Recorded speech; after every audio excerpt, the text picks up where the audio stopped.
Yeah. Ready for the giant queen.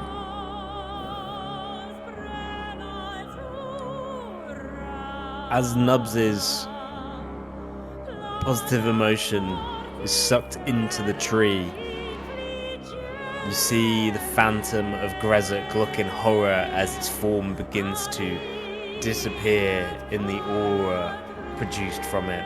The tree itself begins to whittle down. You see all pulping life within it start to suck away and drain.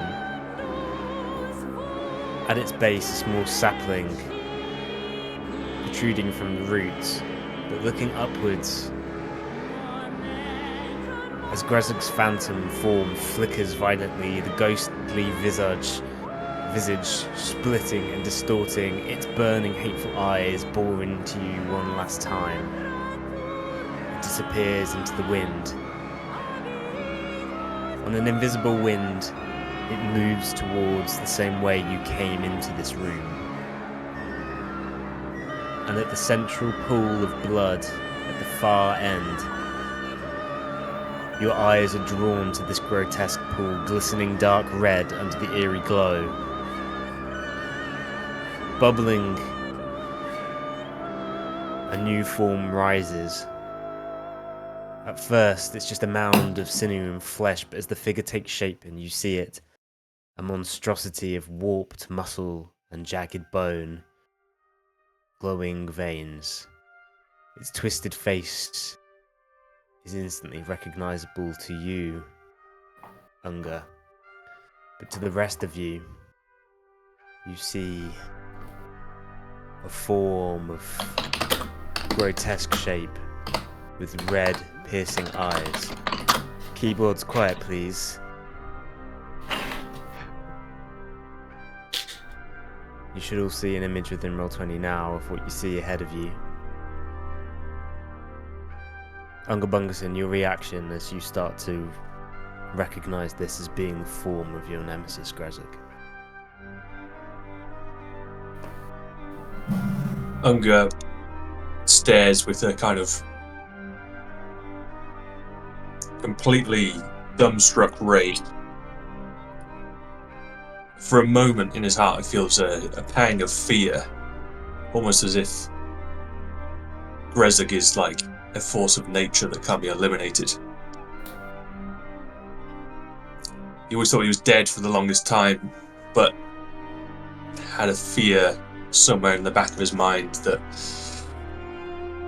this kind of being, this kind of evil could never die.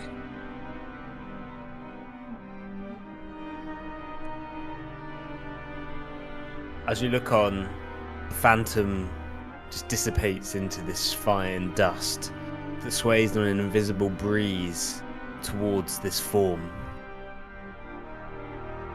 And you hear a slow, detached voice echo through this cavern. Pathetic phantom, a relic of an older time.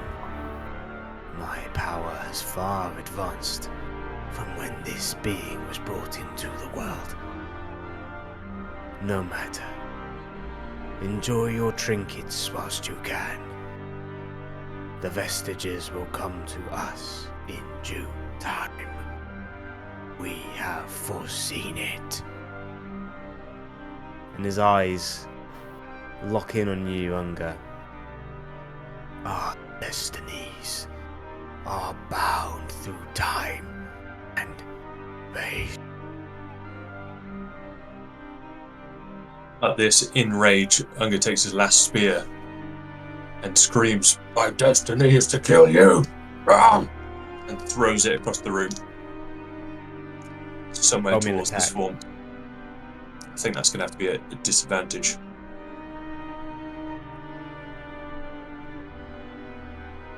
Say that in the heat of just seeing your nemesis for the first time in this shape, it doesn't matter. So disadvantage at 21. That would have been a natural 20, actually. You see for the rest of you, you see just you feel pure rage as the javelin leaves from Unga's hand, and the javelin perfectly splits through the chest of the form, and it explodes into a pool of blood.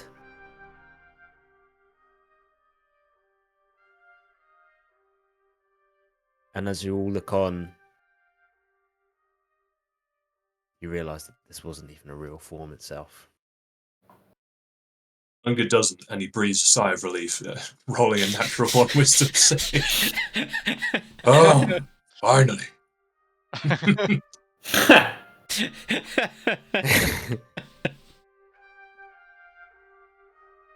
looked around, looking at the concerned faces of the rest of the party. What? Yeah, I don't think that was his final form, says Nubs.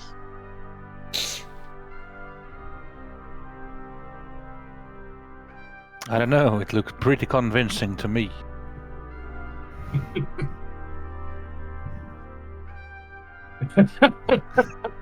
Yep, he's dead. Time for a feast. My knowledge is the undead, once they're dead, you know? Oh, fuck hell. Been in coughs. So, I really don't think we've seen the last of him, and I hope we don't see his actual form. yeah, I incredibly believe that. confused at this rift in the party. If there's That's blood some- spilled, that means he's dead. Actually, you'll find it's some sort of blood magic. It's a rare form, but I've seen it before, long ago. That was just another avatar, like the spectral one saw before us. He's not dead. He's still around. Yes. Do you say that there's like a pool of blood that's come from Grezug? I think what you would realise is, or at least the intelligent ones amongst you, the wiser ones of you, would realise that the pool of blood, or the form of blood arose from the pool of blood, and it was part of that, and the javelin merely just split the form and it disappeared back into this pool. This Unger feels the adrenaline of victory, but also a faint scratching in the back of his mind, like a parasite somewhere in his psyche, whispering that he might still be alive. Right. Well, on the topic of alive, Abar just walks over to the pool and sees if he can fish Kurhi out of the... Finna was literally just about to say, "Could give me a hand." He's quite a dead weight. And as Abard's helping to lift the Apad is there. So, who was that, Unger? A friend of yours? Friend, not friend. Red up. Yes, you mentioned him. He killed everyone. My tribe. He kills Zog. He takes Zagaraya. Yes, I thought he did. Yes. These are frozen zombie fellows as well.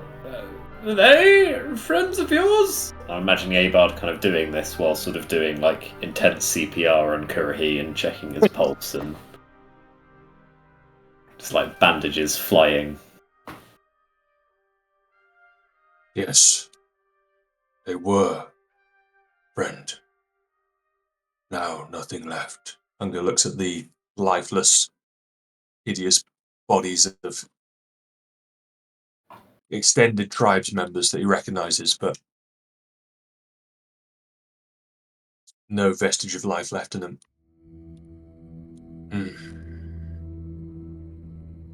They came here to look for me. Their spirit won't. Unger pauses.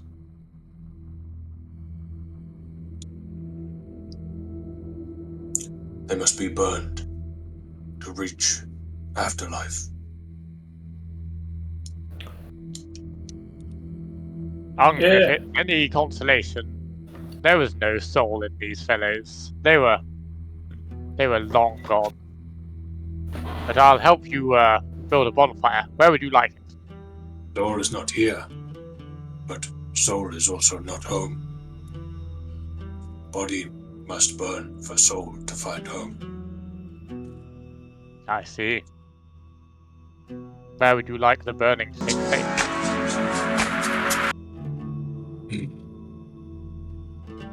Here, Unger gestures to the middle of this sort of platform where most of the party stood in. Crash cast the bonfire there.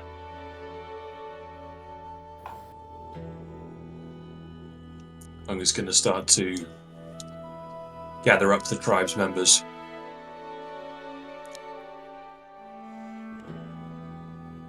As you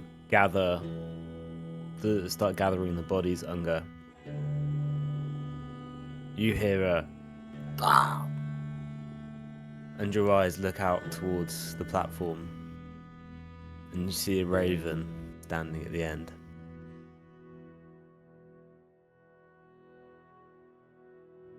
Before it flies off. Unger is going to take pause just to stare at where the raven flew off to. And it just makes him think about Raven Rock and his tribe, and the symbolism of the raven as well, which is knowledge and wisdom, all of which is dead except for Unger. That's how he feels, at least.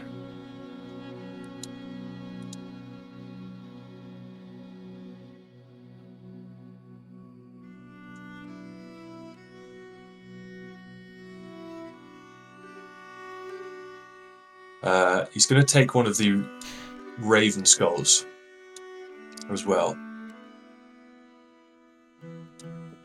from one of the corpses and put it around his own belt.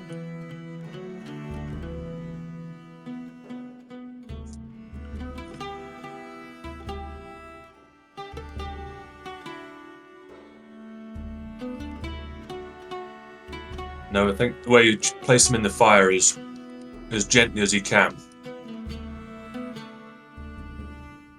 The disregard for the burning flames himself. Not to set himself on fire, but almost can't feel the licks of the flames on his hands and his arms.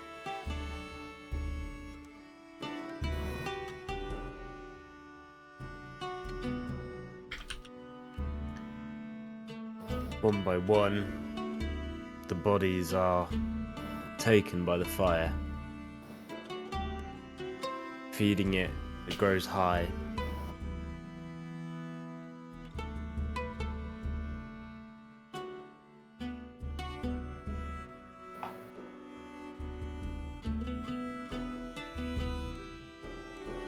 Is there anything else to do?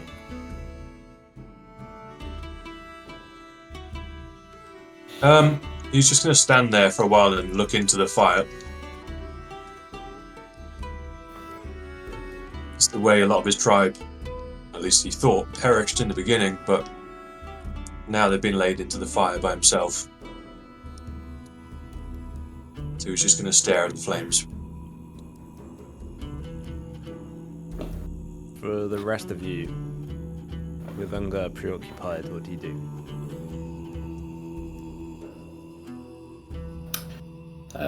Abard is going to cast a Cure Wounds on young Kurihi, see if that does anything to him.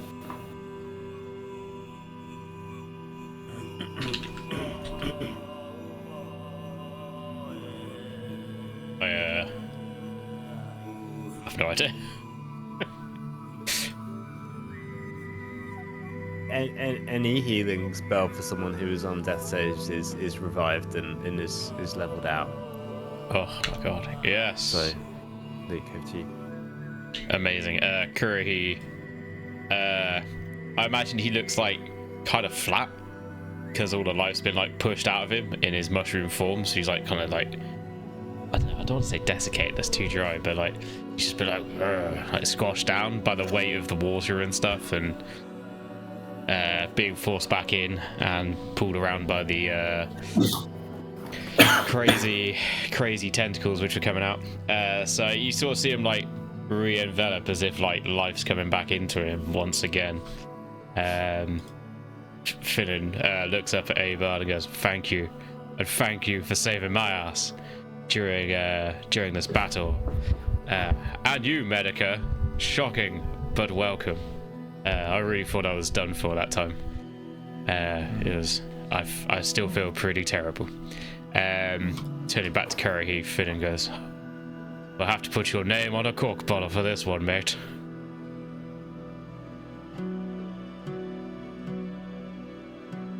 Medica Already would like absorbed. to.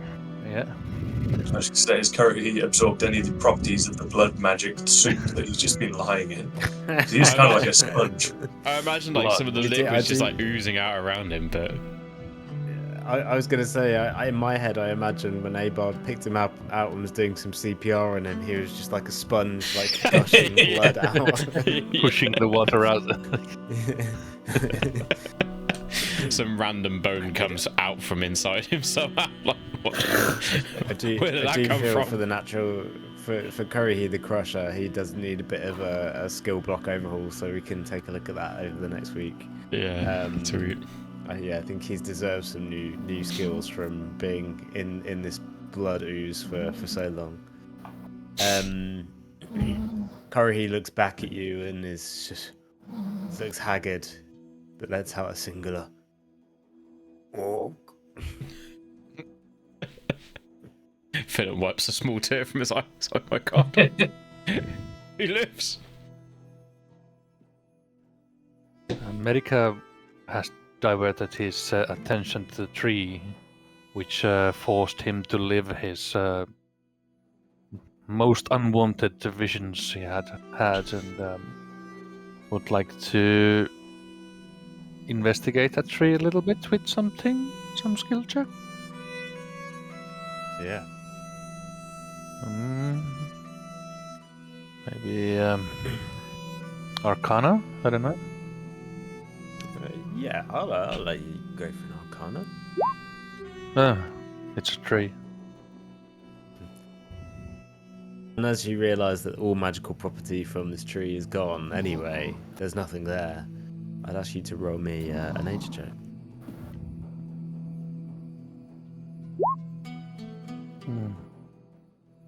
It's a dead tree. It is dead. And you see the root system has kind of protruded out of the small circle of soil in which it sits. It's almost forced itself out of the ground, twisting in its shape, its roots pushing itself out. And as you look at the root system, you see this one singular sapling, but through the roots that have protruded out of the ground, you start to see cavities of earth down below. Can I try to dig a little bit deeper? Yeah. Do I require anything? I've taken my dice out because my fucking rolls in D&D Beyond are shit. That's fine.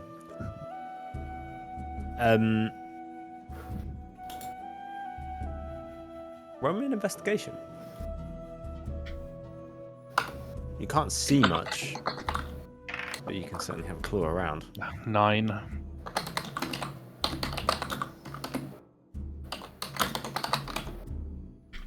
Keyboard. you might need to put noise suppression on your settings on Discord. Your wow. keyboard is so loud. It is so loud. You can do. There's a setting in audio settings.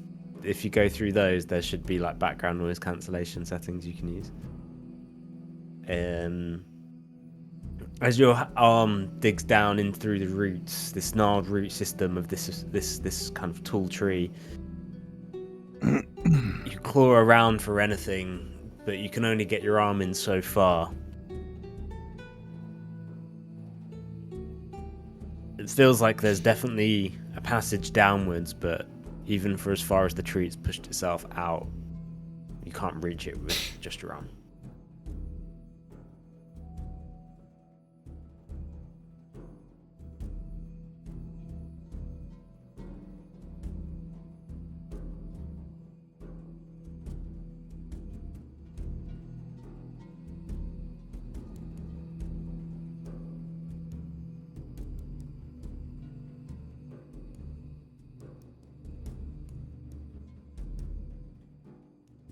You'll watch on as Medica's just kind of like shoulder deep into the tree, struggling.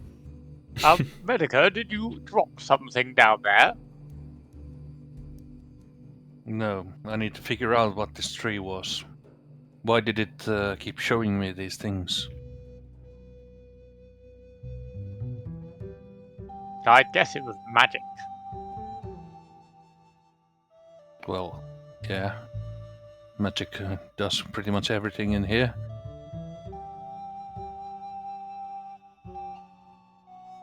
Would you like help looking at your tree?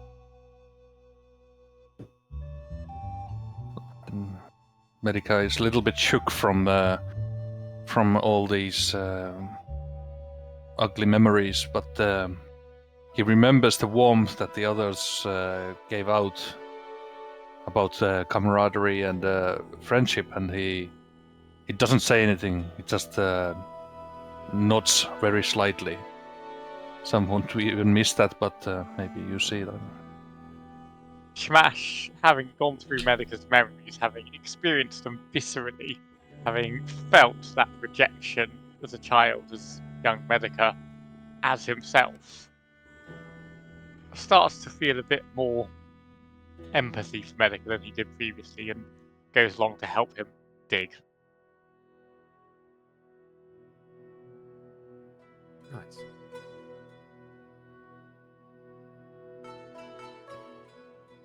How are you digging?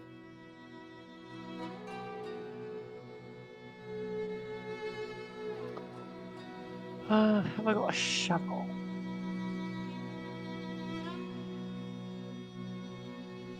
I'm guessing maybe Medica is trying to punch out the roots or something with the hammer, like any way he can. Okay, so you're actually trying to just like destroy the tree now at this stage. Yeah, because it is clearly dead. Yeah. Okay. Roll me a strength. Check, I'd say. For fuck's sake, why? Oh, fuck. The maul like rebounds off of the hardened tree. This ancient root is still thick, maybe dead and shriveled, but it is still thick and a 10. And he kind of dents into it, just lets out this hollow as you hit against it.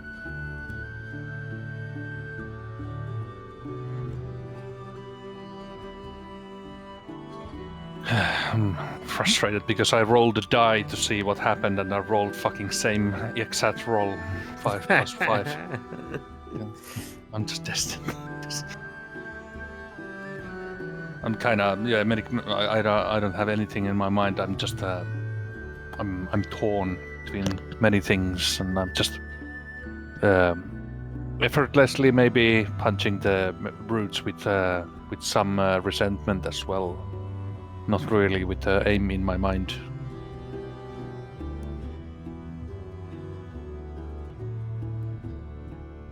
You will see Medica punching away at a tree, not getting too far. Shmash is... Go ahead. I was going to say, Shmash is trying to take a slightly more systematic approach. So he's using his Wheatler, I don't know, it's a kind of spear that he has, and he's actually trying to move bits of earth in a kind of sort of circular motion, essentially try and stir up the loose bits and get them kind of away, so moving it onto the path. and try and actually see if he can like get into any of the actual hollows that you see, and try and expand upon them to see. Yeah, he's not sure exactly what Medic is doing or why, but he saw some of the hollows. He's just trying to open them up using his sort of spear. So trying to take a slightly more, practical approach.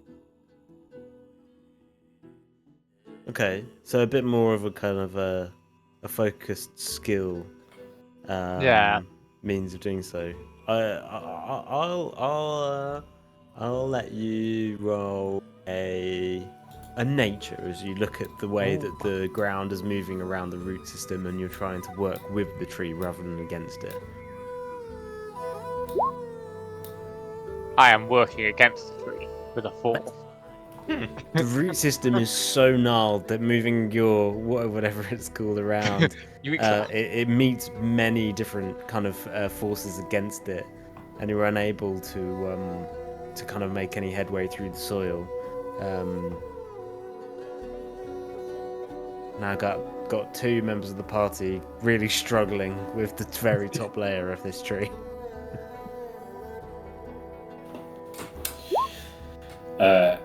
Abard seeing, not entirely sure what's going on, but sees people doing something somewhat ineffectively, so decides this is a problem that could be solved with a sword. And Abard's going to walk over and just start like lopping branches off the top of the tree, like ha ha ha ha ha ha. Okay, roll me a strength as you start to try and chop through the tree. 15. This is aimed at the top of the tree, is it? Yeah, like chopping off individual branches. Takes you a good 15 minutes to pollard the top of the tree, and it's looking extremely neat on top. Worthy of a Damaran garden. Beautiful. You at least have some firewood for tonight. That's for sure. Can Abard then try and take like, kind of getting an idea? He's going to try and like carve a bit of like, try and get at some of the heartwood from the top, thinking like a fine walking stick. You're doing this with your wave cutter blade? He's decided actually the wave cutter blade is a bit too special and too fine an implement for this, and so he's got an old rusty longsword out of his pack.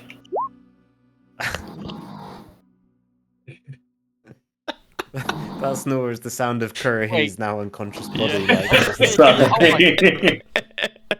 How is that so loud? I think I've suppressed the keyboard. I cannot suppress the boy. Oh, we don't mind the boy. It's so good. You have such a good mic. So good. It's just That so is a great sound for Curry. He's just unconscious, like. Yeah. I imagine. I think that should become like in the game now. Every time Crumb's snoring, it's actually Kurohi like leaning over someone's standing quite close. Just breathing through what remains of his like lungs. Yeah. It's just the mycelium system just like protruding kind of air around its gills. It sort of just comes out of him like a miasma rather than actual breathing. Yeah. Abard, so you kind of trying to go down the middle now, are you? Not down the middle, trying to like chop off sort of like 4 strikes off the side so that I can get to like a core of like the heartwood in the middle of the tree. So if you imagine kind of like chopping to get kind of like a square middle piece.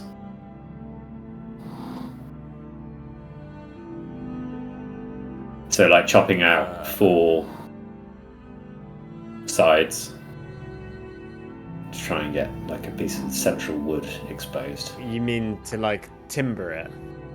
Yeah. I guess so, yeah. To topple the top of the tree. No?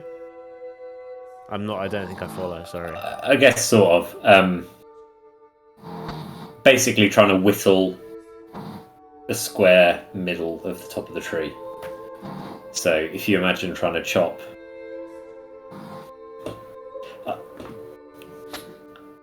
I don't know how to describe. Can you draw it for me? Yeah, hang on.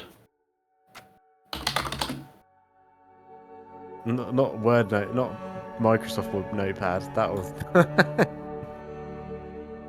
Right. If I share my screen. Oh gosh.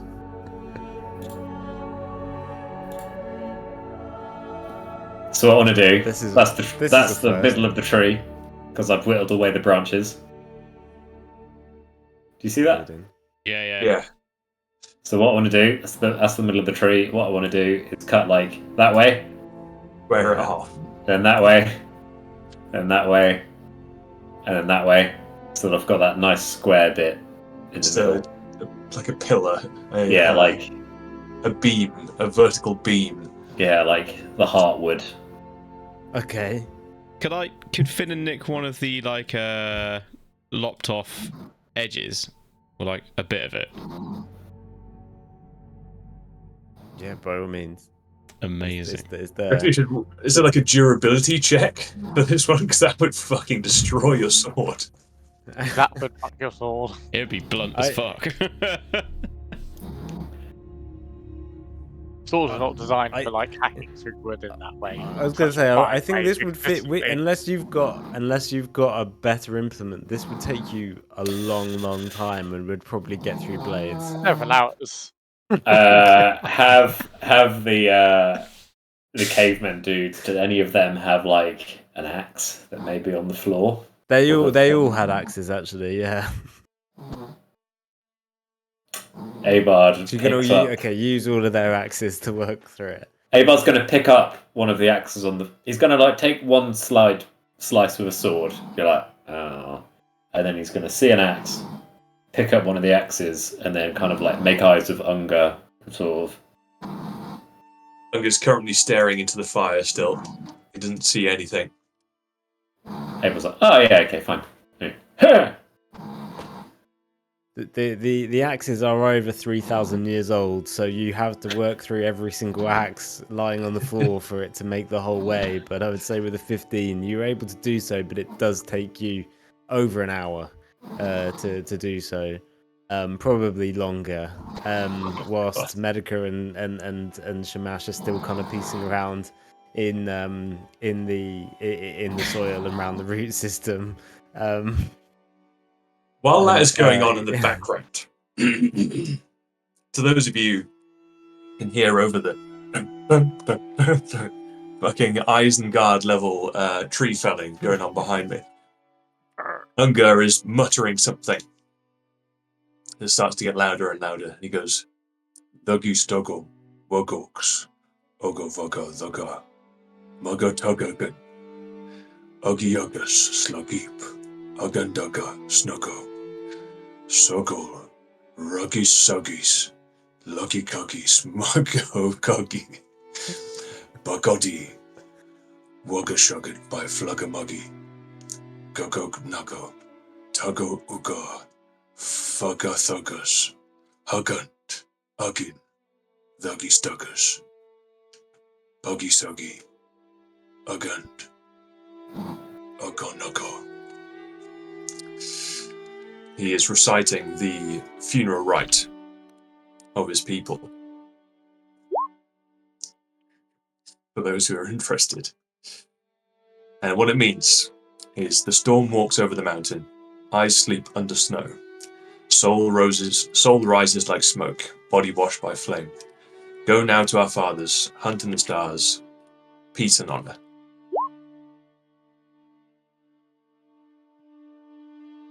I'm saying that's Finn and Braceford for some reason, but there it is. Inspiration.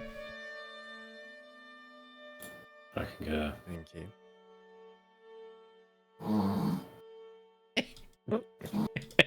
Curry continues to snore This through his Pure poignant immersion. moment. After this, Unger has accepted this kind of loss and this passing of his tribe's folk.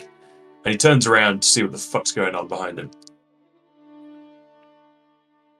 He sees a lot of people struggling with a tree.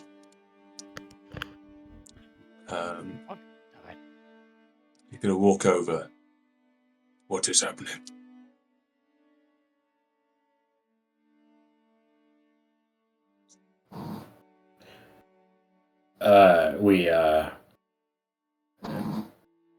Medica wanted to uproot the tree.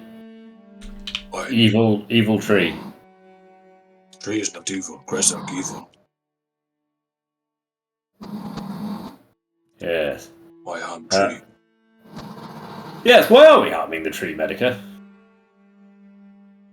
I wanted to get to the bottom of this, and then I saw something under the tree, so I started digging. What you see? See, like some chambers, something weird. Where? Hunger crouches down and next to you to try and see these chambers. There's holes, but they keep filling with soil, Shmash says as he shovels more soil into the hole.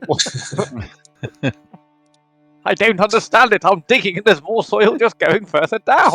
Obscuring my view. Doesn't make sense.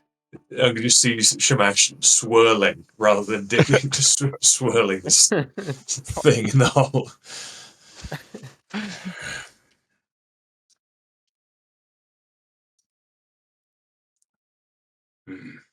I'm just going to look into his bag of holding momentarily, see if he can find something that'd be useful here.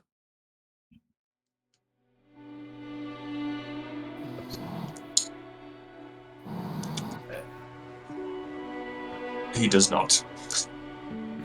He was looking for a shovel and he doesn't find one.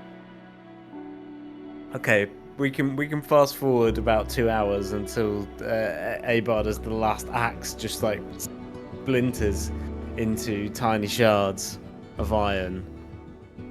You've whittled it down to this square pillar.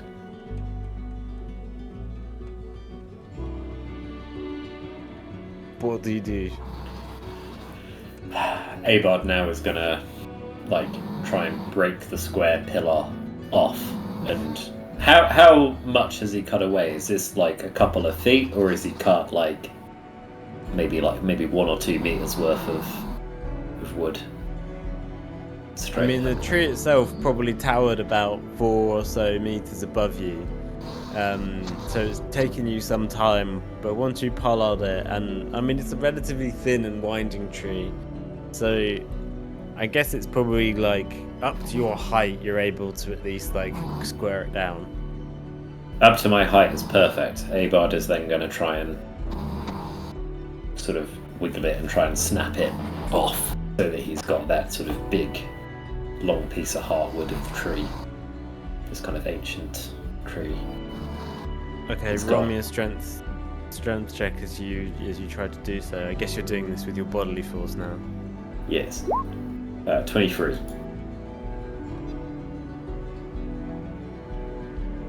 You'll watch. Abard, describe to me how you start to do this.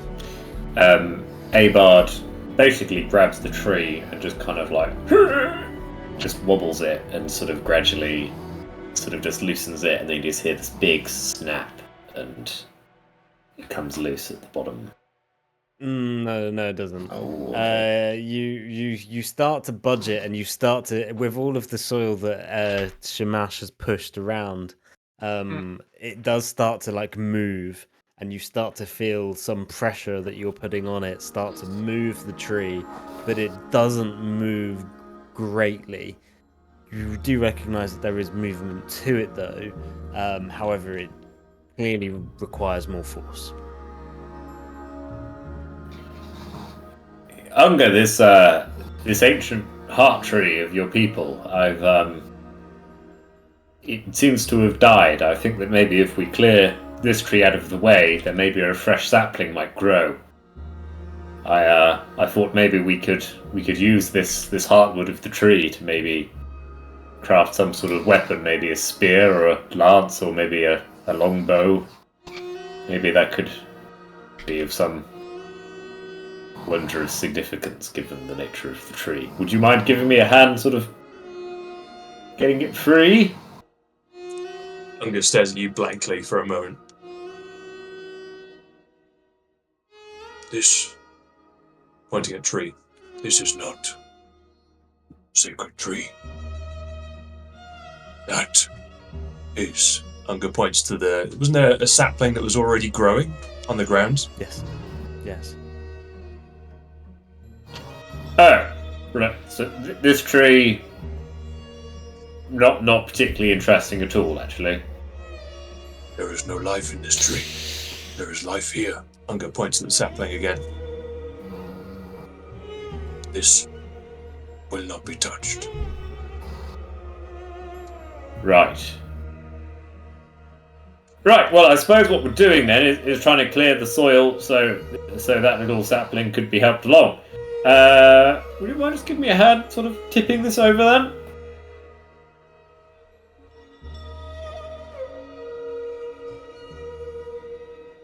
Unger looks at you blankly again. Curry just breathes incredibly loudly. Finn's like put a Right. wet flannel over his forehead to help rehydrate him. Right, very good. Medica! I will have hardwood weapon. You will have hardwood weapon. Yes. Yes. Yes. Unger puts Very his well. hand out. Abard shakes Unger's hand as a testament to the bravery of your people coming here to retrieve you. I think we could craft a fine weapon. Unger slowly moves over to the tree and grasps onto this already moved-looking squared trunk, completely strangely crafted, and doesn't apply or tries. It doesn't try to apply sudden pressure, but a very gradual pressure with 25. The tree starts to achingly move further and further, and you start to see more of the root system protrude as it pushes through the soil that Shamash has so nicely loosened. It's so loose. And the tree itself begins to tilt, but as you say, you don't put too much pressure on it to violently yank it out of the ground, but it does start to move the way that you want it to move, but within control. Are you trying to push it to a certain degree, or are you merely just trying to see just how far it will go? Trying to see how far it will go. What the kind of give of the tree is without anything being damaged. His main priority is to keep the sapling intact. Yeah. With a 48 between you, the tree has ample give. The DC is 40. Your strength. As it starts to move, you recognize that the sapling is separate from the root system. And you see at the base of it, now revealed as the rest of the root system moves away, a small, looks like an acorn of sorts, but not quite.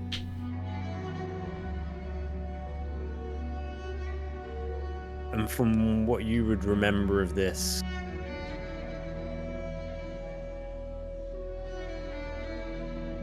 the tribe that would have cared for the Great Worm Cavern, for those few of them who visited you back in your age, would say that these trees only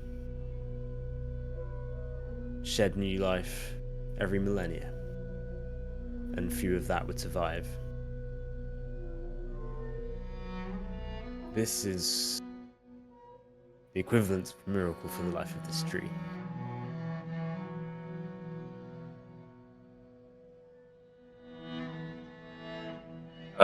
At the sight of this, Unger would stop what he was doing and potentially leave Abard straining with the entire weight of the tree, and walk over to the little acorn, get down on the ground and put his face up right next to it to get his eyes to look at it. Oh. This is omen. New life. Shamans say this tree give life. Only... He shakes his head. Ice river melt and freeze many time before this tree give life. Many time.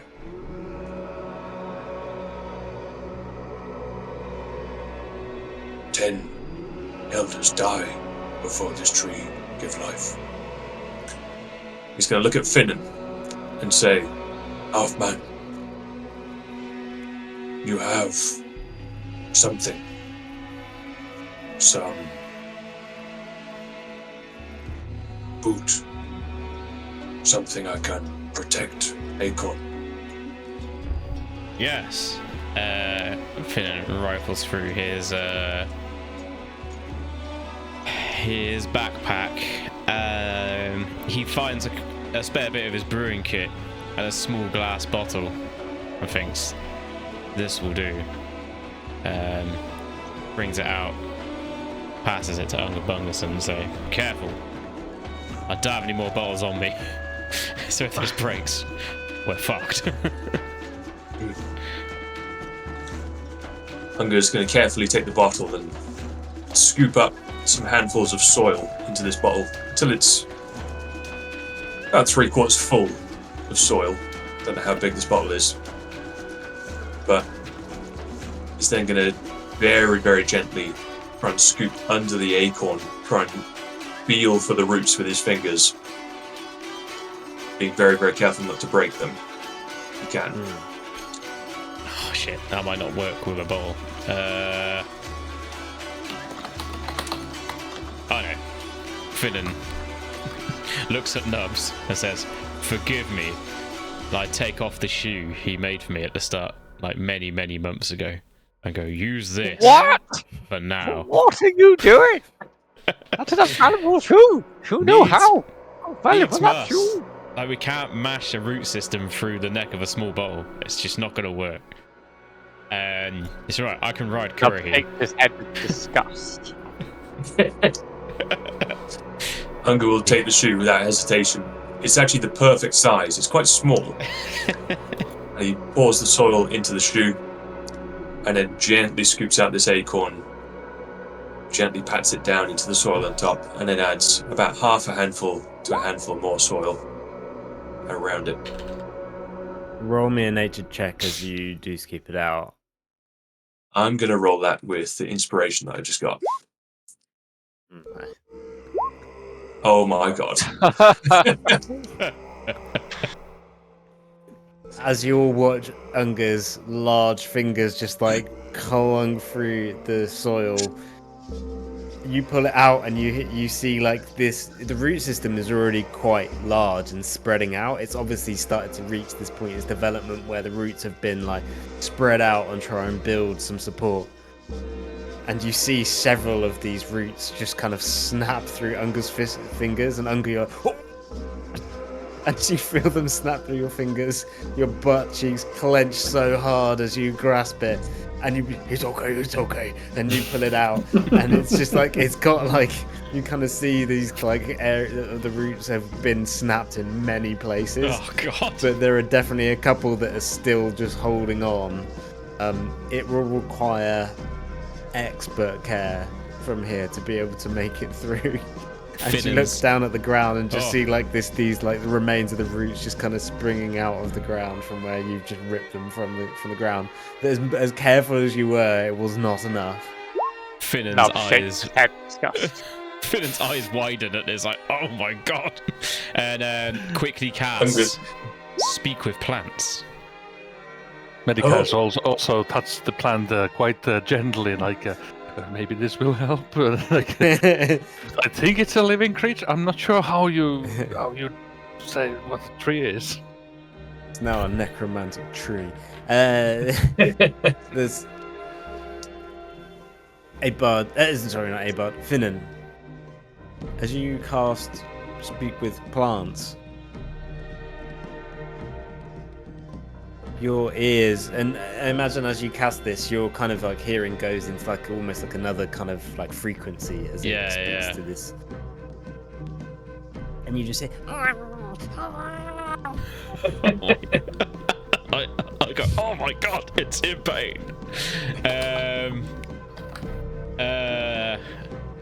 I ask the plant simply, yes or no, are you gonna survive in this boot?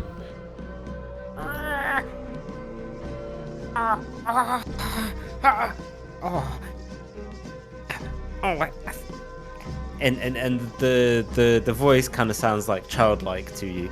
I think I'm okay. I think I'm okay. Yes. What do you like? Water?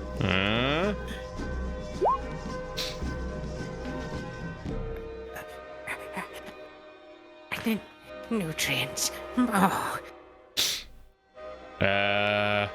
Finn like looks around, and are there any like dead limbs on the floor, like dead body parts, like near the fire, like not fully burnt? There'll be lots of ash near the fire. Ah, shit. I turn to Bungus and go, quick, do you have any spare meat available? Meat? Yeah, let's grind it Why? up. It can compost. To be fair, Right. bone meal would be perfectly good. The ashes from fire would be excellent. This plant needs nutrients, apparently. Need food. Yeah, nutrients. Unger walks over to the fire, leaving the boot gently on the ground with the sapling in it, and he scoops up a handful of hot ash, burning him, but his hands are already pretty leathery, and he pours some of his water flask into the ash, kind of turns it into a bit of a paste, Nice. and cools it down, and then he takes it back over to the boot and kind of gently pats it into the soil around the plant. Finn goes, good source of potassium to the plant. Just hear it let out a sigh of relief. Thank you. Do you have It's a good. name? He turns to Finn. It said thank you. I'm asking if it's got a name.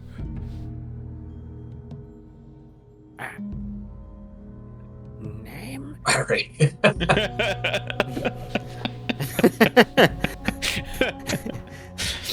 It doesn't know what one is. Quick, we should name it.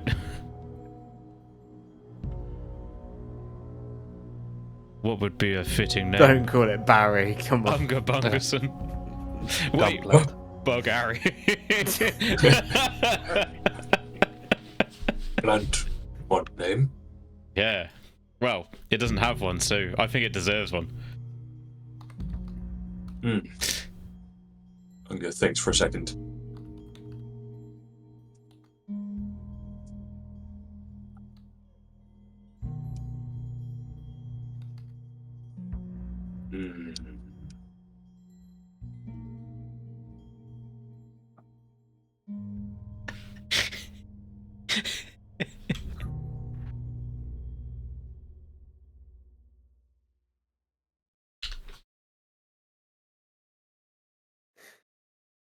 I think this plant maybe live longer than many of our sons.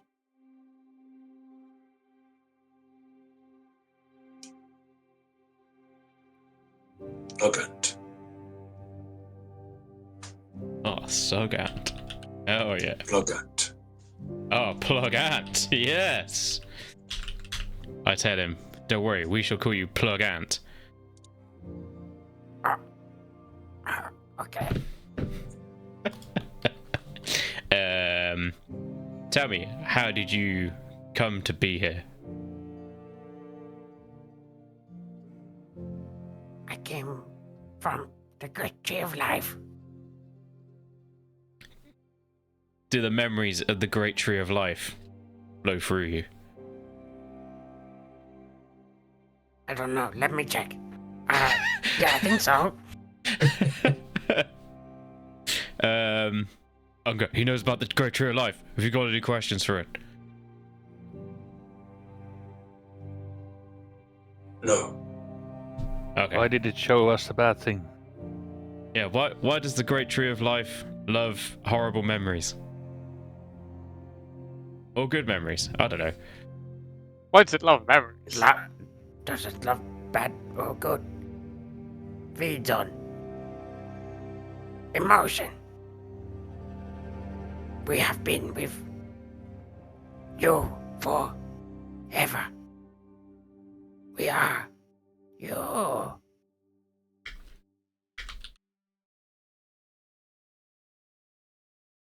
We keep memory and record of this world.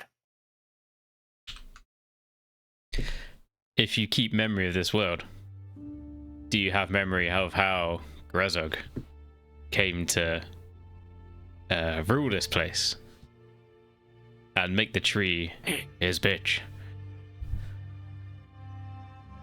He did not. That is why he could not get in. No emotion.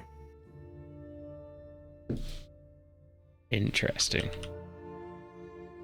Wait. Could we open the portal if we have emotion? You already have. What? He says we've opened the portal, guys. I don't know what he means. Portal. Let's look around for a portal, quickly! It is not necessarily a portal. Maybe miscommunication of words. You're telling me to dive in this pool? No. Okay. Under Tree of Life, we protect.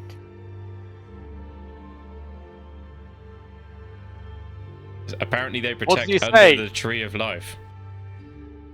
I told you I saw something there. I'll keep digging! Oh god, stop! That keeps stirring. Staring the soil. Keep stirring the soil. As you watch them start to kind of dig further into it, the Pluggant continues to speak. We travel all around land with different caretakers. This place has been our home for a long time. We live in symbiosis with different kinds of people from age to age, living in harmony of need. This was our need, to protect what was important to caretaker.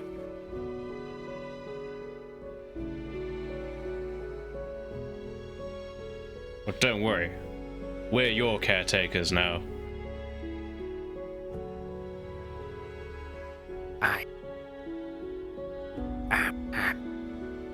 And you feel this radiation, all of you, of aura that this small plant gives out to you, and you feel a warmth within your heart and within your mind and within your spirit.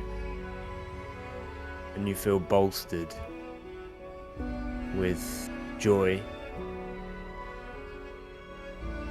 friendship.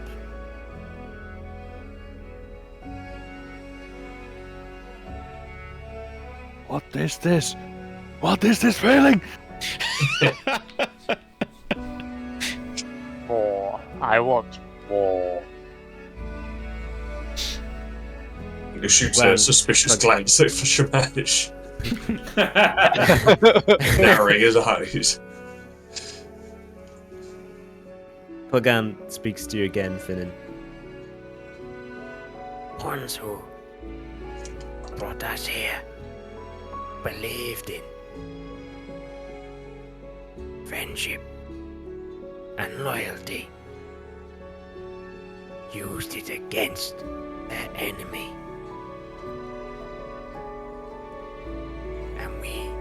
are loyal to them in friendship. The only reason you win is for the same feelings.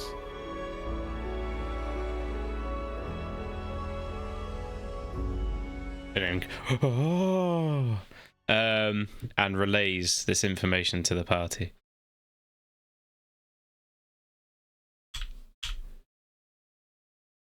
Unger nods solemnly. Let's take a quick break. Grab a drink. Nice. Cool.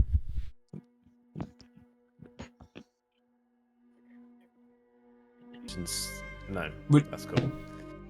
Um, You mentioned a somber silence, so I didn't know whether if you were going to carry on from there or not. Oh, But no. that's cool. no. No, cool. Unger will, however, take out 2 healing potions from his bag and pour them onto the floor. He's going to fill one of them with soil from around the tree and one of them with ash from around the fire. Wow, that's like 300 GP just down on the ground. Unger is a Nice, money okay. man. I think he has like thousands of golds and lying. Yeah, Unger is not a money man, although he is quite wealthy.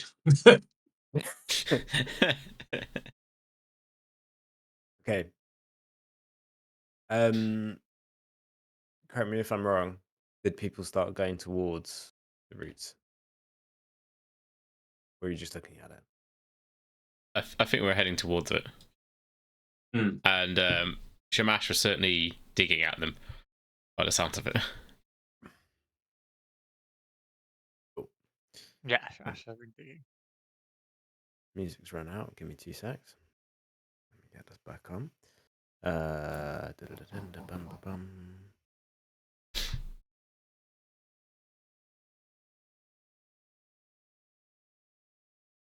Grab a mid. Is he asleep now, or is he just awake and making weird sounds? He's currently just honking. I went downstairs and he followed me, so he's currently just kind of honking to get back into position. So, you know, Oh, nice. I might try and get him into his crick to be quieter in there.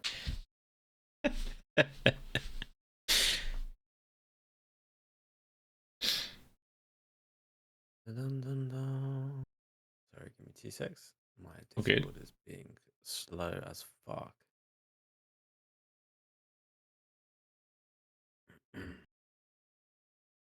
Okay.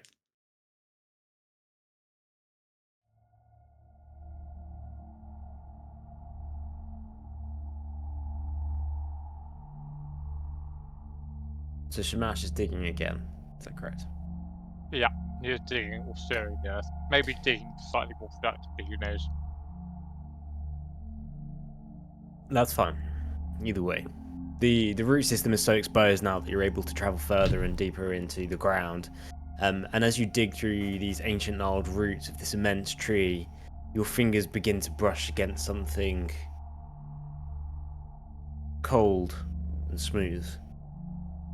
And as you brush against it, you unveil this plaque.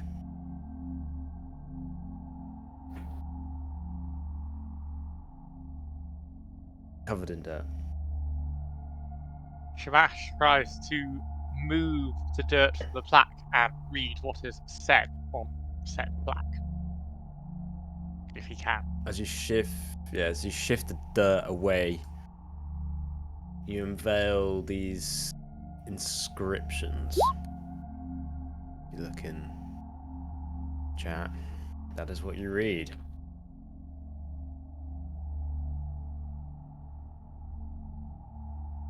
Who can read Bunganese? I can. Unger looks down. Tell me, what does this say? And points to the plaque. It's a God through scale of eternal foe. Frost defend from every blow.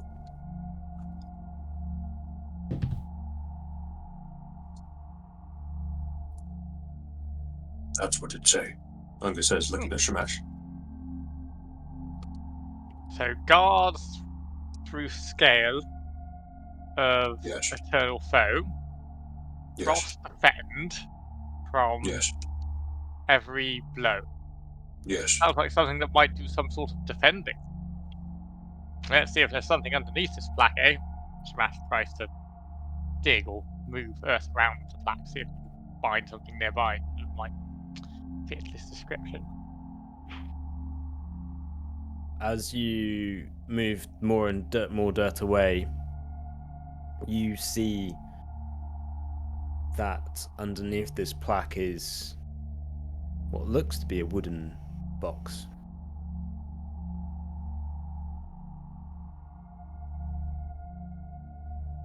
Smash takes the wooden box and attempts to open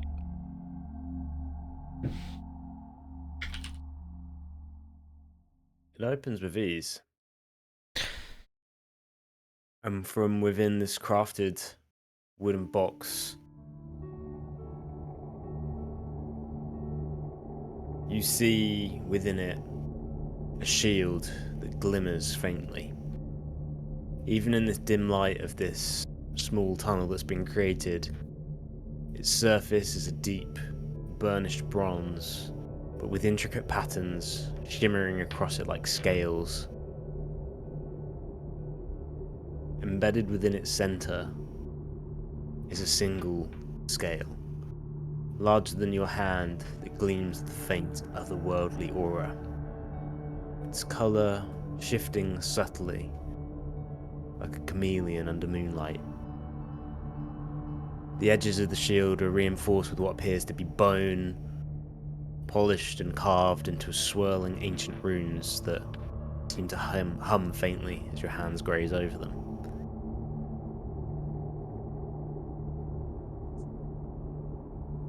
Shmash. For a moment, the air... Oh, sorry. Oh, sorry. No, you go for it, go for it. Shmash suspects something, but he's not sure. Could he do a history check on it to see if he can decipher where the scales and moons may be from? Yes. 14. Looking at the singular scale, and as it changes through the different colours of chromatic colour, your mind, Shamash, is instantly drawn to that of the ancient chromatic dragon, grandmother of all dragons, Tiamat. The five-headed dragon of different colours that bore the different chromatic dragons as her offspring.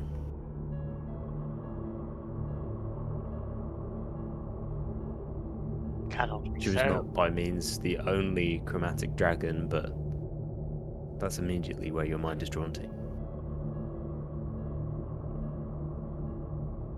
This is a truly holy relic.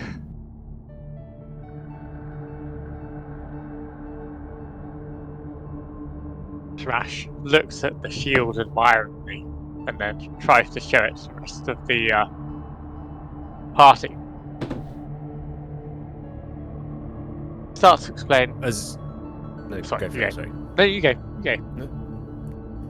Just as you lift it up for a moment, the air around you seems to still, and the cavern previously filled with quiet echoes of dripping water and these distant winds now holds a heavy silence, as if the world is recognizing the importance of what you've unearthed. Then a low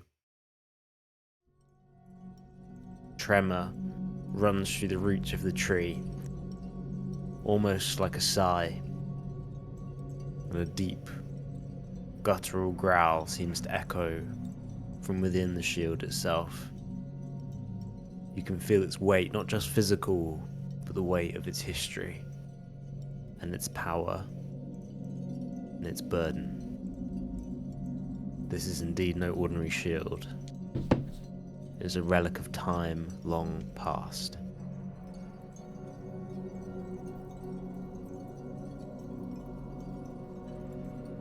Dratch, almost cast speechless by this relic of the people who were responsible for for not just his creation, but his entire race creation.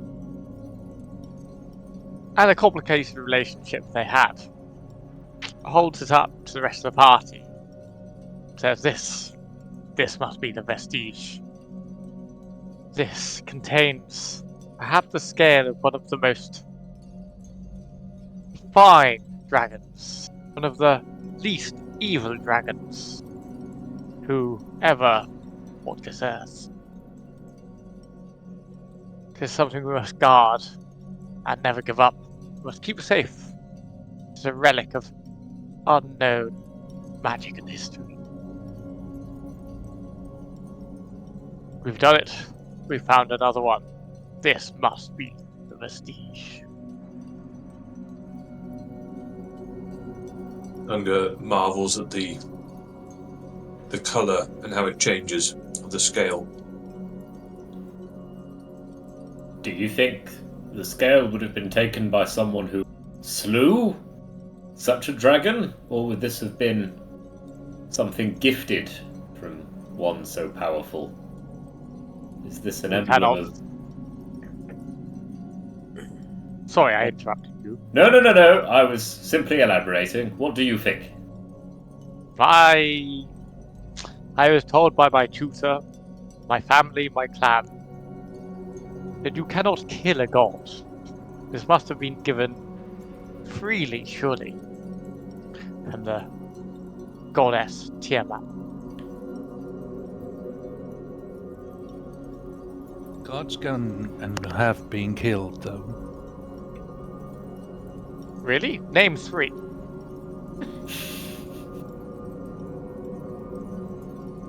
Didn't think History so. check. I guess. I remember at least one. I can't remember anything. Oh my god! What's your name again? Where are we? Medic actually might have early onset Alzheimer's. It's the CTE from all the hits in the head. Yeah. Just severe concussion. Cat's I got would Lord say, though, that Unger can roll a history check from his own. I would say everyone can roll a history check from their perspective as they rack their brains.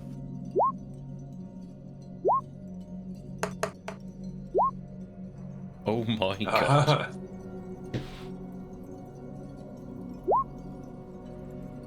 Ooh. Just remembered a god that's been killed with that history check. It's like, Oh, name what am I three, saying? but- Yes, I do Oh, remember. yeah, actually. Oh, of course.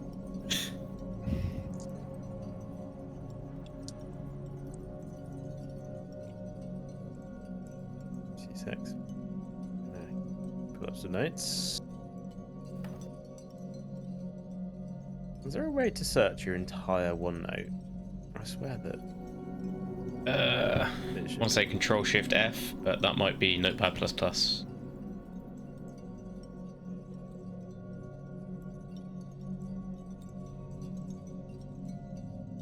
Rash has just realised something. What have you realised, Shamas? Rash has just realised that he had Tiamat confused with Bahamut. Yes, He's indeed. starting to feel And very embarrassed. And as you rack your brains, you actually indeed remember that. Wait a minute, this dragon was Tiamat. awful. He was. He was. She was a Tiamat was complete indeed the most evil being that ever existed.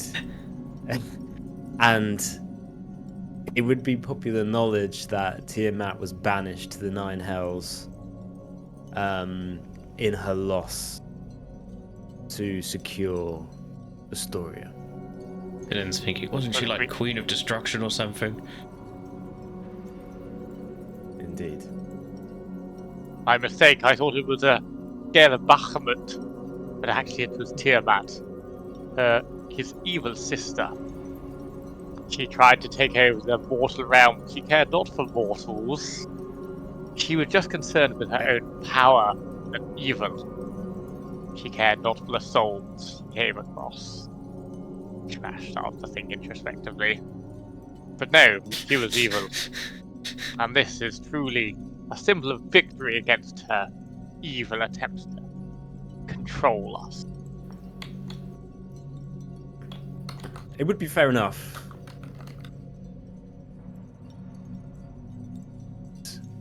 Oh, In their Andy own is right. speaking for me. However, reflection.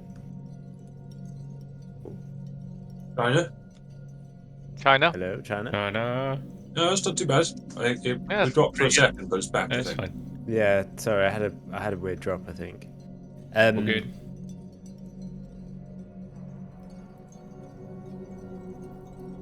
Bahamut was indeed a deity of metallic dragons, and the good dragons, the one that embodied wisdom and enlightened justice. And he was indeed the sister of Tiamat and her He was eternal brother. rival. Yes. The Tiamat was the queen of all chromatic dragons and represented one of all five through her multiple heads. Let me load up some actual description for you.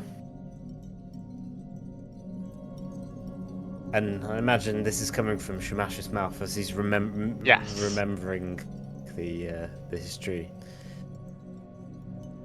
But Tiamat was the goddess of greed. Go for it. Unga's currently caressing the dragon scale like the party doing Lord of the Rings when they find out Frodo's wearing mithril.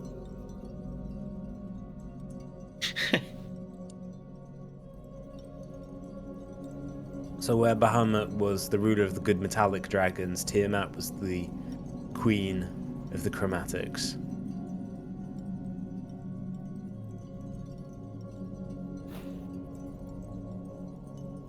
But all of you are safe in the knowledge, and your grandfathers and their fathers before them have always been in the safe knowledge that she is a reluctant servant to Asmodeus in the Nine Hells, long banished from this realm. Merely a story of ancient times.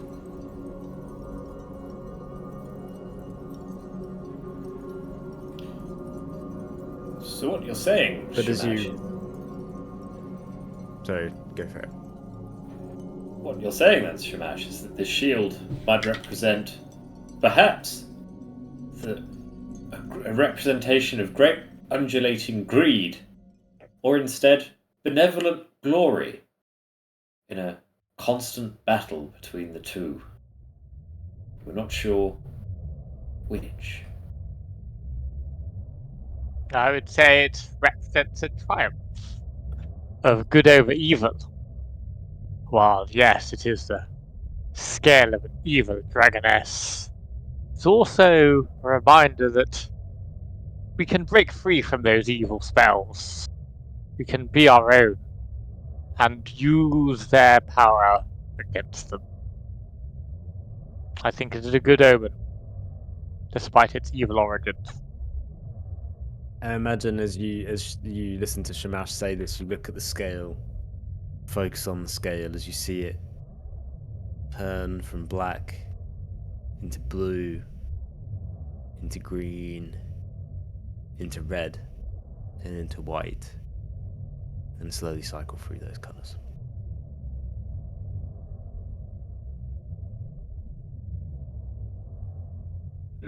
His trophy. Trophy of slain foe. Aye. I like trophy. How large is the? It's of human size. Which, if you think back to the vestiges that you have picked so far, and remember from what Zephyros said, all items have melded around the user, which suggests that the last person to hold this was of humanoid form, or, your size.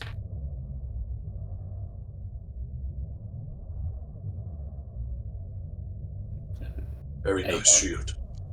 But I Should like we? to smash. Uncle says, looking at his maul, admiring his maul. We should definitely use the vestige in battle, but who would wield it? Abard, transfixed by the shiny, shiny scales, like someone who knows of protection, of one-handed slashing, and he's just like purely transfixed, just seeing like the glinting light, sort of like seems like a dice rolling. The glints of white like cards being laid on the table. Someone who would fall into its evil spell, while despite it being a trophy of those defeated, it still has the aura of that evil, of that greed. Hunger is now on alert, looking around. This new energy that fills the room. Do I hear My Abard's like in insanity some begins taking fever over. dream. Yeah. Can What That I? is far too in- intense. Can I inspect the shield on some rudimentary level? Yeah, completely. What are you looking for? Any kind of indication of its magical energy?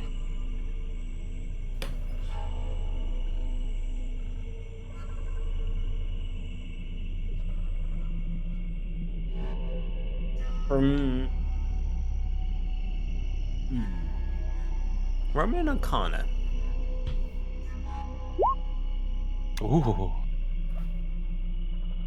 Without becoming attuned to the shield, all you can do is glance off the top level power behind this shield, but indeed it feels powerful. It feels varied.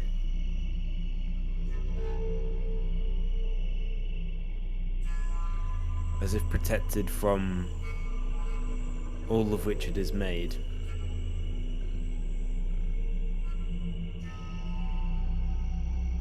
Does indeed feel powerful. Powerful shield. Medica, are you trying to detect any magic coming from this? Because I can do that for you if you like. You can certainly try, but usually detecting from magical items requires a lot more than just to detect magic. Smash still tries to just detect magic on it. Basic.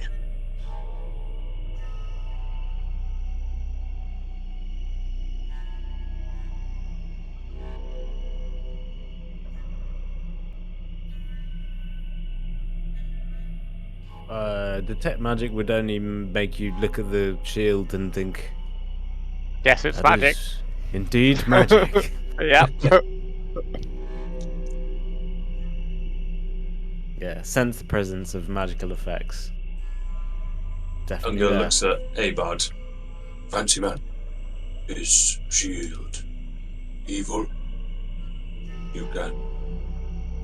He waves his hands and his fingers. Do something. Yes. Yes! Yes, I can! Hang on a second. And And his- Abard, like, Radar is going to be beep beep beep beep beep beep beep. and yeah, he Got evil coming in from many directions. It's like behind the shield is evil. Like it's being held by some evil force. Shamash just holds it there. Abard's kind of like learned to use Shamash as kind of like a divining rod of it being like kind of like a control. Is it any more evil than this? Yeah. Yeah, like this is base background evil. How does it feel in comparison to Shamash?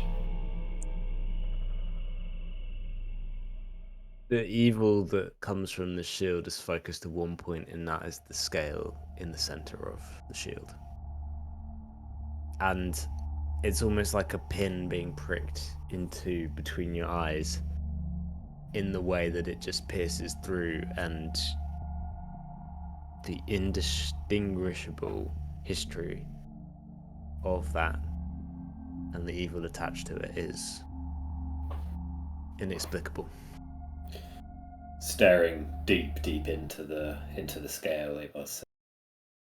The scale is indeed evil, but it is surrounded by such a glorious visage. whoever is to wield this will have to resist, I feel, a great lure of the evil within. I fear we'll need somebody stout of heart to take on this vestige.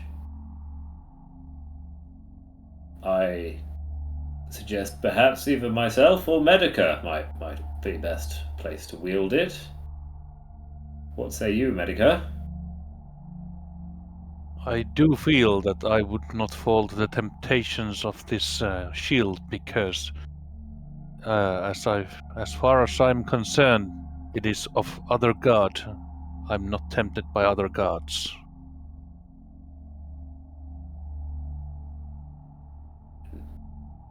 Abard glances into the scale again and gets like a flicker of bongo drum again.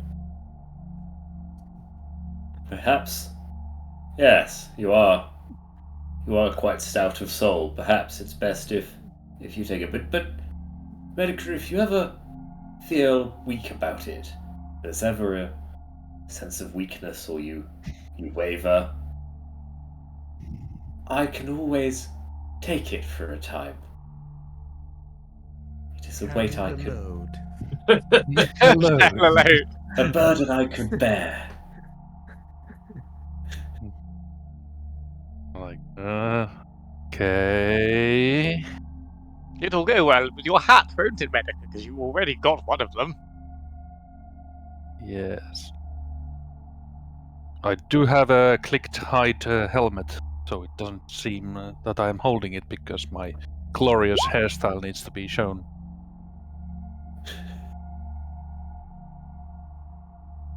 Wait, so you don't wear your vestige helmet? I'm wearing it, but it's not showing. Ah, my word, what magic that is. It's so magical.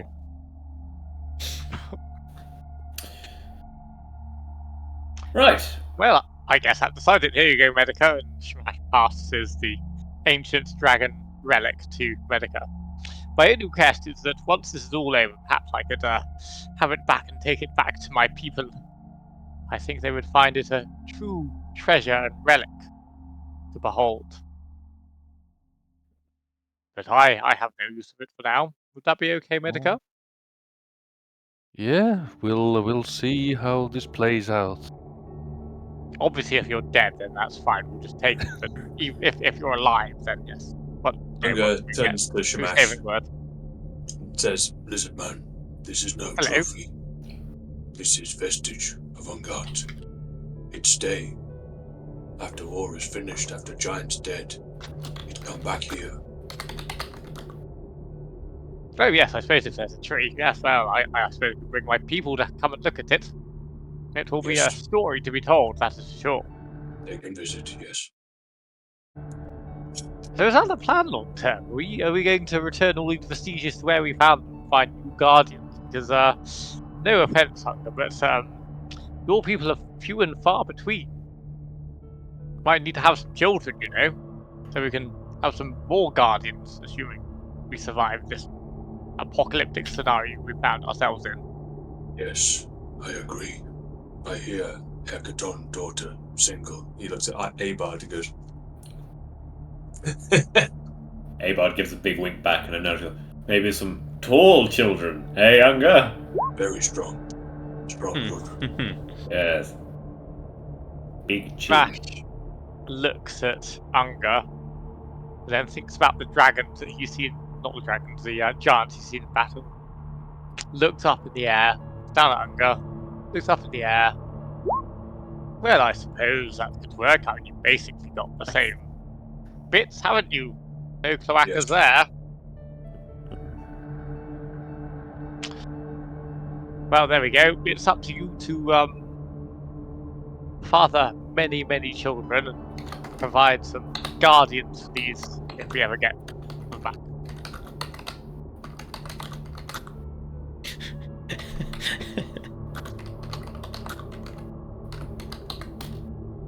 There's an Abard is tapping away on his typewriter. You just hear his quill on his quill. He's just scratching away at his nervously, like, parchment. Tamping on his armor, just staring back at the shield. Just On the parchment says, "I can't believe Shamash gave it to Medica."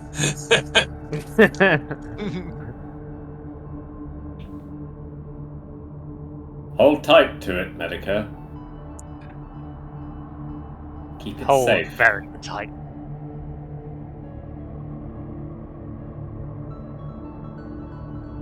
Yes. Imagine in this moment you start to hear, and the cavern around you starts to shake. Ice starts to fall from the ceiling. And as you start to come out of the small tunnel from within around you, you look out past the bonfire and onto the platform, and Zephyros's tower is slowly descending down towards the platform. And as it descends and settles around you, the blizzard outside now has stopped. Zephyros runs out of the room and close. Is everything okay? We felt a huge shift in evil from around here. We've been searching for another way to get in. Yes. We okay. Are you okay? I'm glad to see all of sound body. Was it a success? Have you found what you searched for? We have. He gestures at Medica.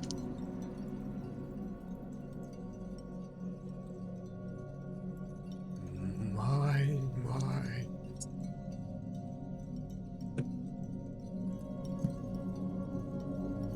You kind of see Zephyros focus on the shield.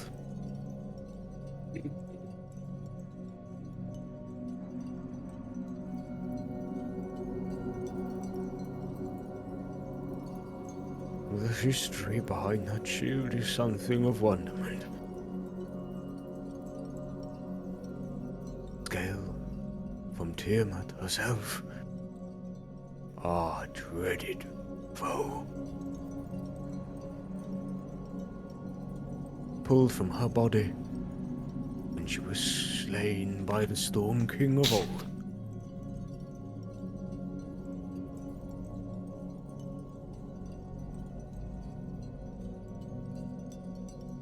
Come now. Where must we go next? I have felt deep shift in my kind.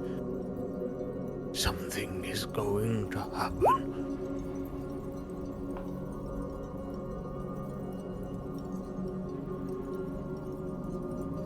Well, we could head south for Shining White, but I've heard there is rumor of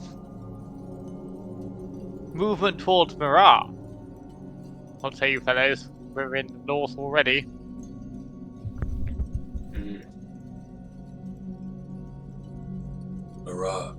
Mirabah. Giants move. No?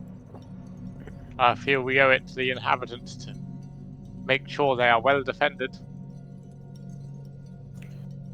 My brother is there. I can't lose another. I don't think my mother would be very impressed if we did lose two in as many months. So, yes, to Mirrah, to protect the townspeople. So, Mirrah, Raven's Rock, Morgan's Mound, Shining White. Does that sound like a plan? Is that what our Yes. previous plan was? I can't quite remember.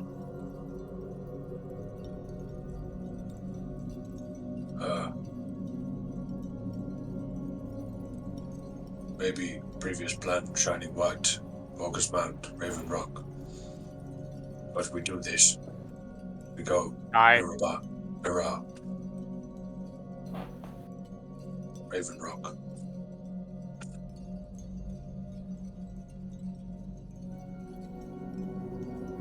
So, west it is.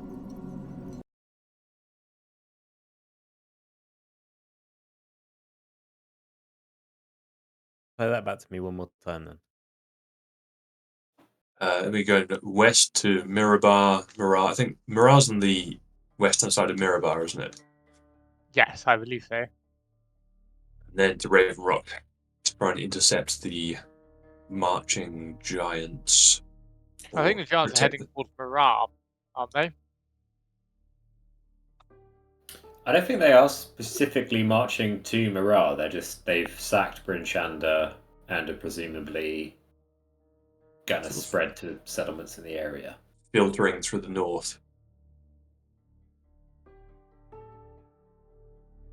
I swear we heard rumours of invading Maram. I mean, it was nice. Abard's brother sent him a letter. Yeah. What did he say? Did he say? Oh yeah, Frost Giants pushed to destroy Bryn Shander Marar next. We also decided to head to Bryn Marar via Great Worm Cavern back in November. Onward then to Mirar. Yeah, Nub said he wanted to cut them off the pass. Mm. Yeah, I think Marar is definitely where we're headed.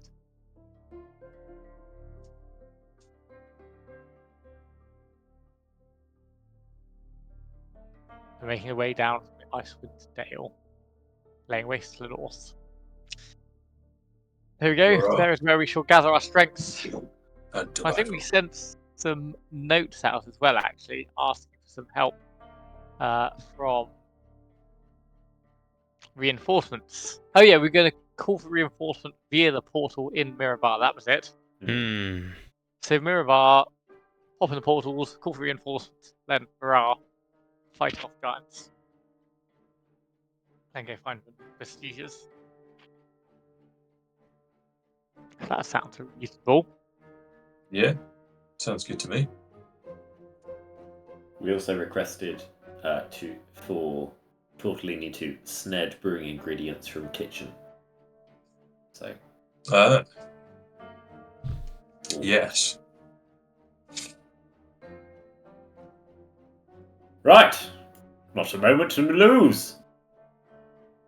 To Mirar Right. or to Mirabar? Mirabar, then Mirar. I think Mirabar is east of Yeah. Mirar. Right, splendid. Oh, not a moment to lose, Zephyros. Zeph, check on you. The Plant giant pal out. nods. Oh, how precious. It is very sacred. Also, have you got anything we can transfer him into? My foot is very cold. I have some empty pots on the windowsill. Follow me. Perfect.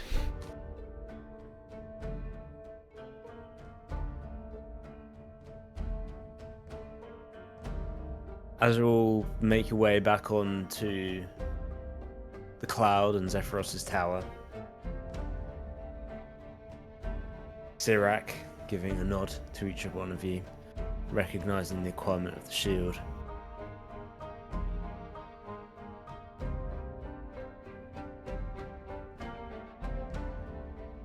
You find somewhere to rest within the tower as you start to feel the shift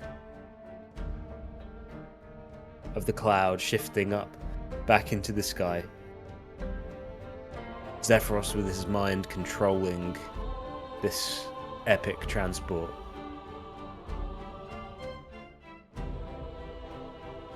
And you start to shift over the mountains, over the valley of the Cadron, past Lurkwood, at speed, hurtling through the clouds and through this ice-cold, temperate place in the sky.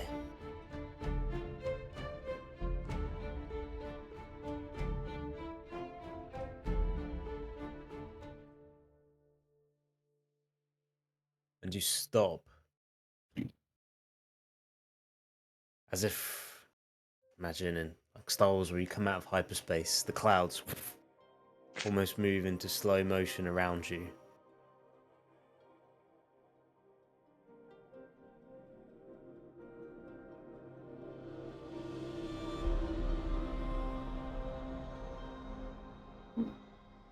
Would any of our characters have been to Mirabar before? Almost certainly not. No. No. No. Smash prefers warmer climates. And you've never been south of Icewind Dale.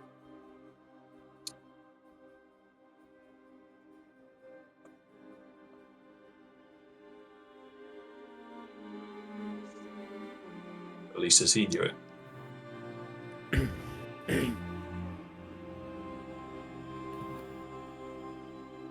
For those of you at least who would understand Faerun and the Sword Coast enough,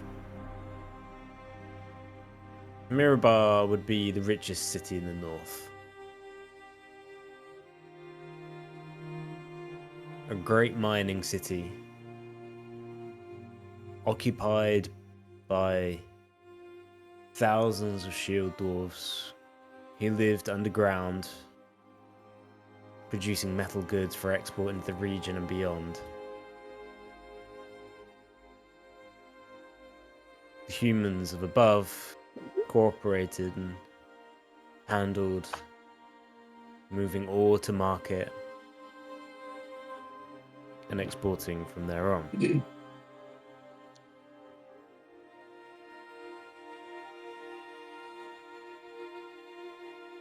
Power lay in an elected assembly called the Council of the Sparkling Stones, a mix of human and dwarves that met once a year to determine production quotas.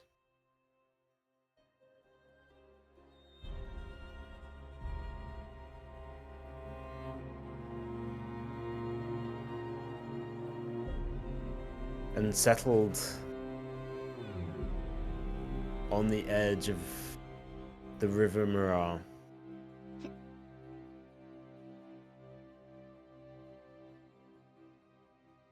Your stomachs drop as you look from your cloud thousands of feet above down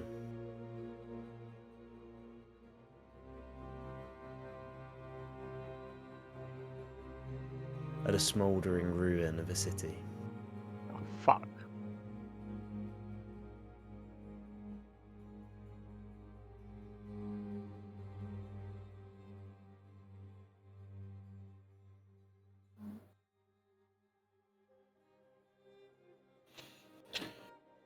I fear if such a city could be sacked, Mirrah will stand little chance. I fear as well there's little that we could do for the people there. Should we head straight for Mirrah?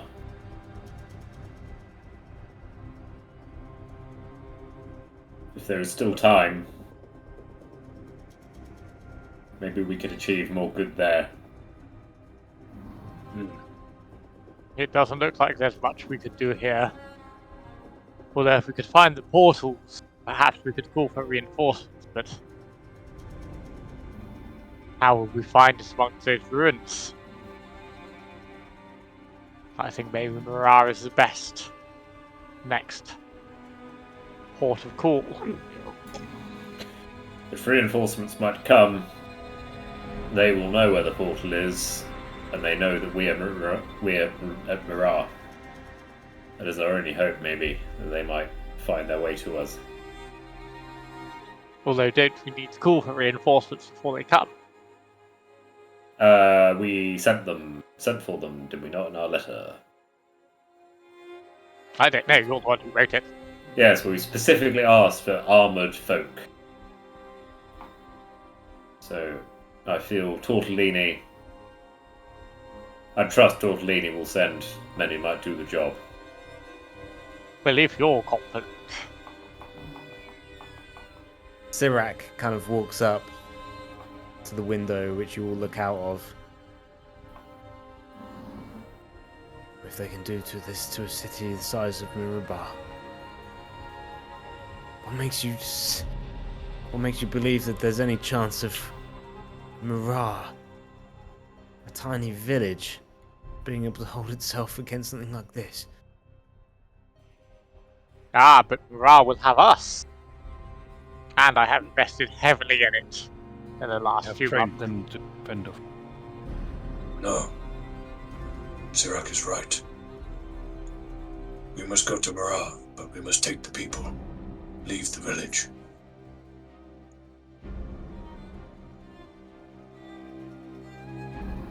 You I fear the agree. giants, the ones you have fought and won against already. It is not fear.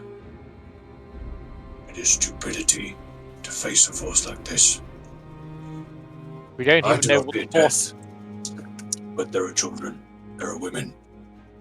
They will die.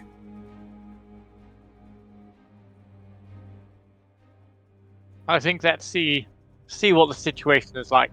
Perhaps we will go over the force that did this on our way there. Perhaps we'll be able to judge what Marah is facing, whether it's worth standing and fighting or Hunger looks down at the city. evacuating. The force that did this could flatten 1,000 men.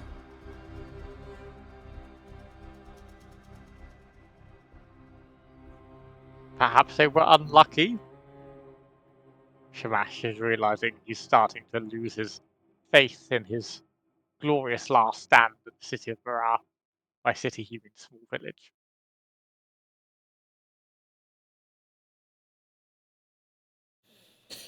I fear no wall that Barry the sheep farmer might have built could do us much better than those sturdy walls that were clearly broken so easily. Made Even by the with finest dwarven smiths. in the even land. with the winnings from the livestock rally. And I fear that even with at least 2 weeks of my brother being there, and of course, I'm sure administering the village with great prowess, we saw what happened the last time a giant's house flew into Mirror accidentally, let alone with concerted effort and siege equipment.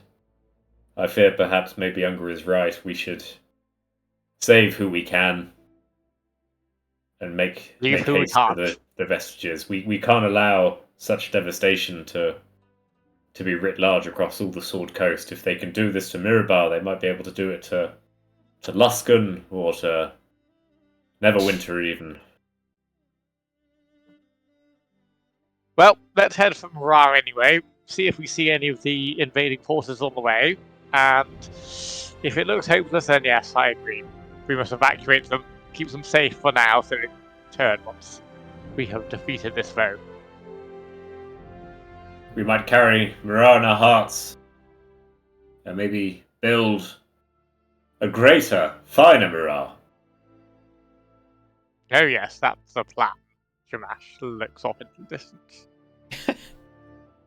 And Abad looks off into the other direction of the distance, imagining his version of Marah.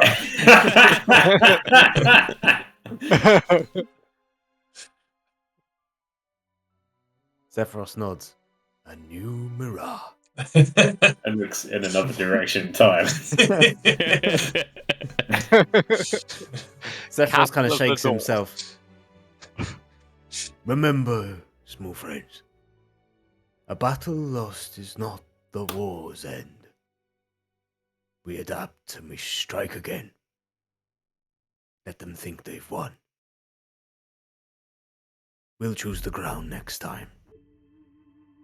Let us go and save your friends.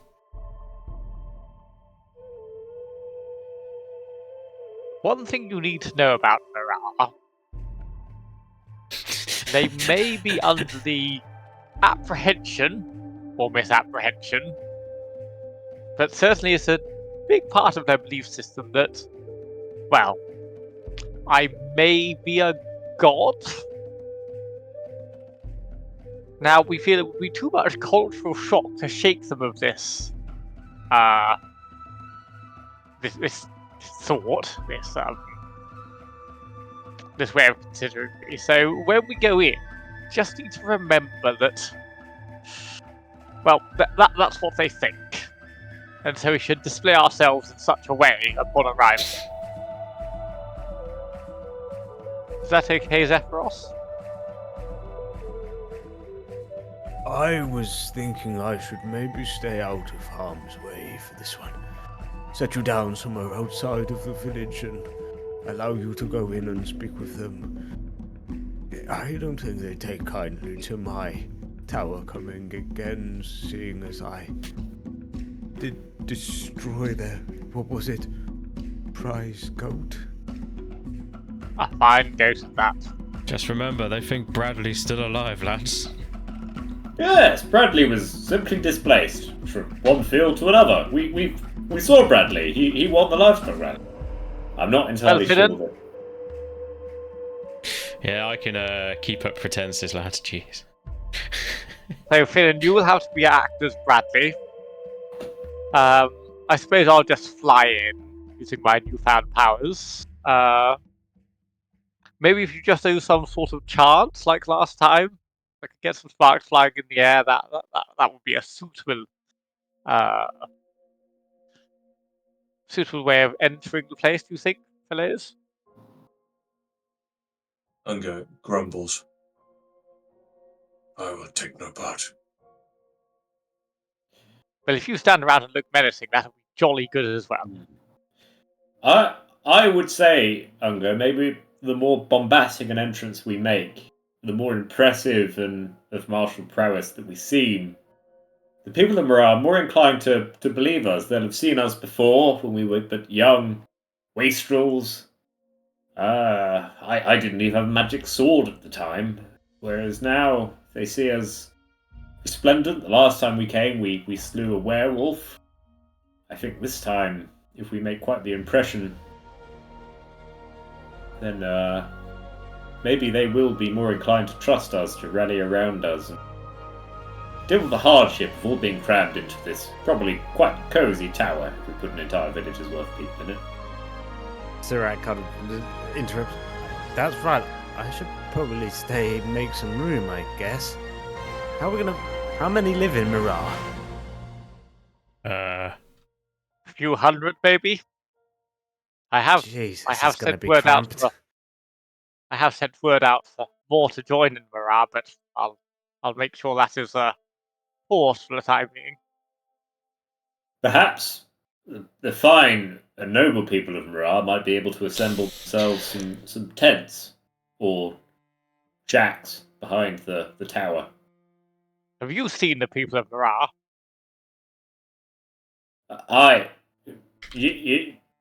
Yes? I think They finding a fine one among them may be a struggle. They are but poor, simple folk with good hearts, but alas, not much. I would say maybe Bradley, the displaced goat, has had more breeding than some of those in Mirage. Nevertheless, they are strong people. They've had to survive the wolves, and so we must save them. Yes. But I fear that your idea of a tent city of nobles may not quite be the reality when we get there. Yes. Travelling with you, Shamash, I've learnt a lot about religion, I must say. We'll have to see what we can do, what the numbers are. Indeed. We may have to be pragmatic. The main thing is bombastic entrance, shock and awe, and then a very quick message of get the fuck out of here. Yes. Indeed. Yes. Right. Well, we better make a move. To Mirage, then, says Zephyrus. Briefly. Then we shall go with Beams of haste. morale. Keep a watch out. If we're able to pin down whoever did this position, maybe we are able to warn others.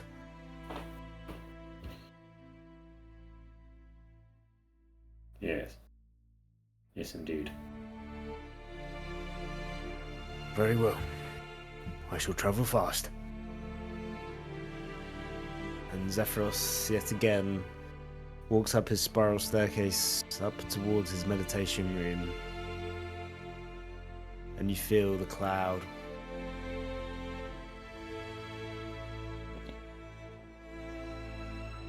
jolt westwards. The clouds passing by you.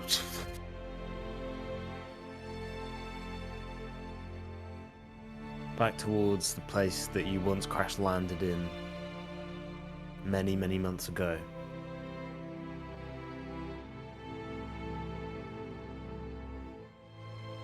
Quick out of game. People like to finish here, or would they like to keep going for a little while? I'm conscious of killing the time for you, but I have to be in the office early tomorrow. Like, okay.